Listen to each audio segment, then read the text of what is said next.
Hi, I'm Tammeca Rochester, owner of Harlem Cycle, Harlem's first boutique indoor cycling studio. I was born in Jamaica, but I am currently a Harlem resident. Come with me, take a look at our hidden gem. Come in and take a look at our studio. It's a hidden gem. So we currently have enough for 16 bikes. We try to keep it small so that our classes are small and minimal so that everyone can feel the community once they walk in. As you'll notice, there'll be no mirrors on our walls. What we have is a beautiful mural for you to be inspired throughout your ride. No judgment when you walk in here. No mirrors, no cell phones, just you focused on your ride.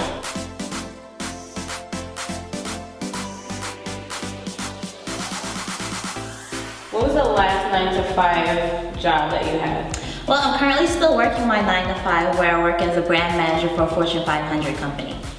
How has that job helped to shape you as an entrepreneur? Well, it's been actually very beneficial. So when you're a brand manager, you're really running your own small company. It's your own special brand that you're managing. So I've been able to leverage those skills in the corporate world and really put it to practice on my own brand, developing my own Harlem Cycle brand. They say that your business can be successful once you find a problem to solve. What problem have you solved by opening Harlem Cycle, or what problem did you set out to solve? So the reason I came up with Harlem Cycle was from the client perspective. I wasn't satisfied going to the studios that I was going to downtown. So a lot of them had these complex systems where you had to get a ticket, you had to wait an hour before a class, you had to sign up like 2 days in advance. And then also it was just either their facilities weren't just up to date and just very white boxed and very generic.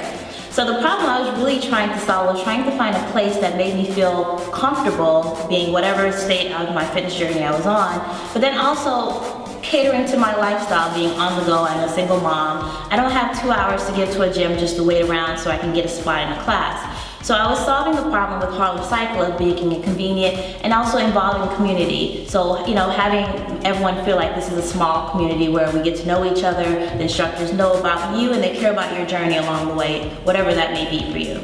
And you are the first cycling studio in Harlem, and it's 2016. Why do you think there aren't any other studios in Harlem, being that cycling is something that's, I won't say so popular, but it is more and more popular? Why do you think you're the first one in 2016 to have your own studio, cycling studio? So we do have a lot of major gyms in Harlem who do offer cycling classes, but you're right, there are no boutique studios here in Harlem. And so I guess, to answer that question, I'll give you a question. So if you ever go downtown and you go into a cycling studio, if you look around, you won't see a lot of brown or minority clients. And so I think because of that, we're seeing a lot of studios just think that we're not interested in cycling because they're not seeing us coming into their studios. So even though we love it, it's a great exercise and everyone loves cycling because we're not going downtown. And if you go into a class, I was always the only one. So maybe they didn't see the potential and to realize that there is actually a client base here. How have you used your marketing education or skills to bring in the clientele that you've been looking for? So just knowing how to reach my clients. So our clients range from any age, any socioeconomic background, any type of demographics. So being able to leverage all the different types of marketing, from social media marketing, from the old school marketing of posting the newspaper, and from word of mouth marketing. So being able to leverage those skills and make sure it's effective in reaching a certain demographic at each touch point has been very beneficial for us as a studio, particularly with someone that's opening up. Yeah, because you've only been open for how long? So we opened April 2nd, so we've only been here for 4 months. 4 months, and you've been in major media outlets all over the internet. People have been covering you and your business. Why do you think so many people are interested in your business? I think it's because we do have a unique proposition. So we do have a lot of classes that are actually tailored for the client. So, one of the things when I was a client, after taking a cycling class for 45 minutes, I'd go upstairs and grab a mat, try to do some ab work because I wanted to make sure that I touched everything.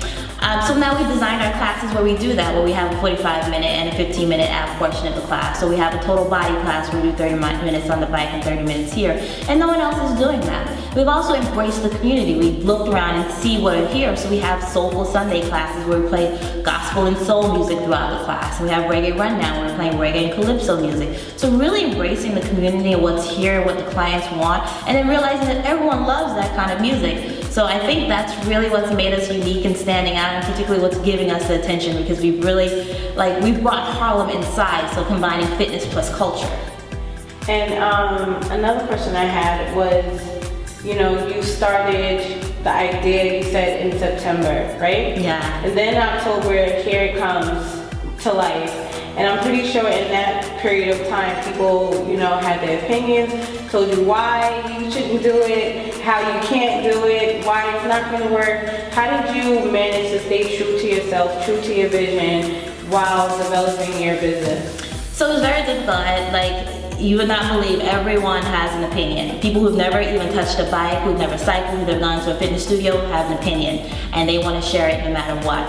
So it was for me, the key was I wrote down my vision and stayed true to that. I wrote it down, I mapped it out, and said, this is what I want to create. I want to create a cycling studio that does this, this, and this, and I stayed true to it. So it's great to hear feedback from people that really see what the community wants, but when you realize that their vision doesn't match yours, that's where you have to kind of draw the line. So I think the key for me was really mapping out that vision and just saying, this is it, putting it on paper, making it plain. This is what I want to achieve.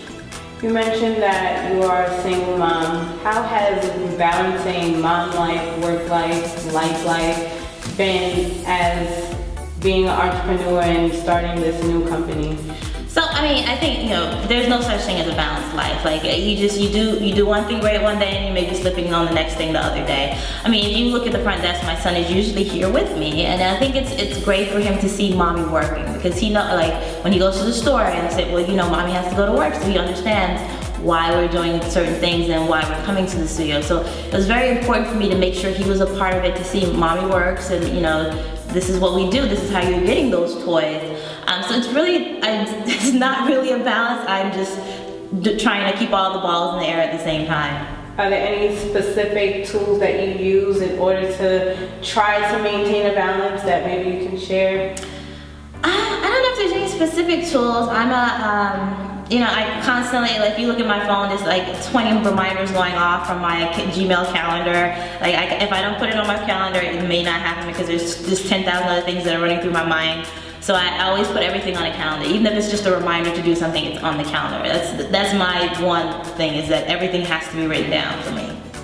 What was one of the hardest things that you went through when opening Harlem Cycle? What was one of the hardest things? The hardest thing was finding a team that believed in the vision. So I have great instructors. They're amazing, fabulous instructors. They've all taught somewhere before. They've all still currently teach somewhere, and they all came, of course, with their opinions and their vision for the studio as well. So it was also finding a team that believed in my vision, but also wanted to stay true to it themselves. So that, I think, was the hardest part. We're still working on it. We're still refining. We still each day are looking for talented team members who really truly believe that this is a place that anyone can come into and feel that a community spirit, and just making sure that everyone on the team has that same attitude. Being that you are a new business, what are some of the things that you are looking forward to in running Harlem Cycle, for the business, for the brand? What are some things that you're looking forward to? I'm looking forward to taking Harlem Cycle global. I'm looking forward to letting the world see how culture and fitness can be combined into one space.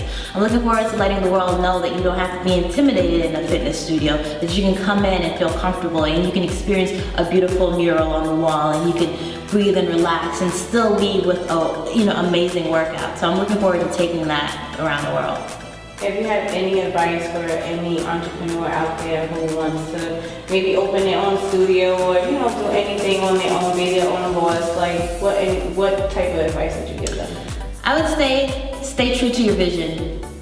Don't let the noises get to you. Just stay true to what your vision, your passion. Write it down, make it plain, and follow through to the end. Well, thank you so much for your time. Thank you so much. Thank you.